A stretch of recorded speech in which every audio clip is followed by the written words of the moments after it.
If I ask you to fold a piece of paper in half 50 times, your brain pictures a stack maybe as tall as a refrigerator.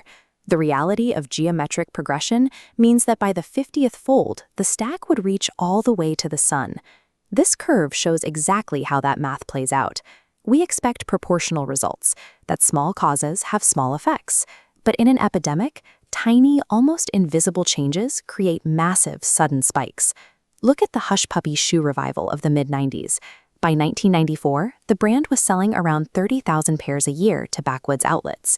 Within 2 years, without a major advertising push, they were moving millions of pairs and winning high-fashion awards. It looked like a completely organic accident. The entire global trend can be traced back to a tiny handful of kids wearing dead-stock shoes in downtown Manhattan. They simply wore them to clubs, and in doing so, exposed the style to the right people. Does a spread this contagious rely entirely on luck, or is there an underlying architecture to human behavior that can be copied? Because social trends spread identically to biological viruses, they leave behind a structural blueprint. Isolating these mechanics allows a strategist to use 3 precise levers to architect massive social transformations. This network map illustrates the first lever, the law of the few. In any epidemic, about 80% of the actual transmission work is carried out by a tiny fraction of the participants. The messenger matters exponentially more than the masses. You can see this in the start of the American Revolution. When Paul Revere rode through the night to warn the local militias about the British, he sparked a massive mobilization. But another man, William Dawes, rode a nearly identical route that same night, carrying the exact same news, and practically no one responded. Revere succeeded because of his specific sociological profile. He was a connector and a maven. He hoarded social contacts and carefully collected information, meaning when it was time to spread an alarm, he knew precisely which doors belonged to the local militia leaders.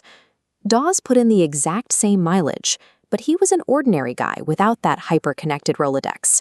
He simply knocked on the wrong doors. To engineer a trend, the general public is an inefficient target.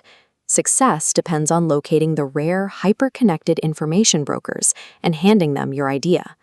But handing an idea to a connector is useless if the payload itself is forgettable. The message has to survive transmission. It needs what we call the stickiness factor. Conventional advertising assumes retention is a matter of volume. The logic goes that if you want someone to remember a product, you saturate the airwaves and repeat the message until it forces its way into their brain. Direct marketing experiments proved that volume is highly inefficient. Real stickiness is achieved through minor, often completely counterintuitive adjustments to how the information is structurally packaged. During the development of the children's show Blue's Clues, producers wanted to boost viewer engagement. Instead of rewriting an entire script, they simply shifted the chronological order in which the clues were presented on screen. That single, microscopic tweak caused retention to skyrocket. Engineering a sticky message is rarely about improving the raw facts. It is about discovering the exact configuration that hooks human memory. The final lever is the power of context. It argues that human behavior is dictated heavily by immediate environmental cues, overriding our deeply held internal morals. Look at the famous Princeton Good Samaritan study. Researchers had theology students walk past a man slumped in an alley, groaning in pain. The only reliable predictor of whether a student stopped to help was not their religious conviction. It was simply whether the researchers had told them they were running late for a presentation. Psychologist Philip Zimbardo documented the exact same vulnerability. In the Stanford prison experiment, healthy volunteers quickly adopted abusive, sadistic behaviors purely because they were placed in a simulated prison environment. This extreme environmental sensitivity explains the sudden collapse of violent crime in New York City during the 1990s. The city did not solve poverty or rewrite its macroeconomic policies overnight. Instead, the transit authority focused on the immediate surroundings, scrubbing graffiti off the subway cars and arresting people for jumping turnstiles.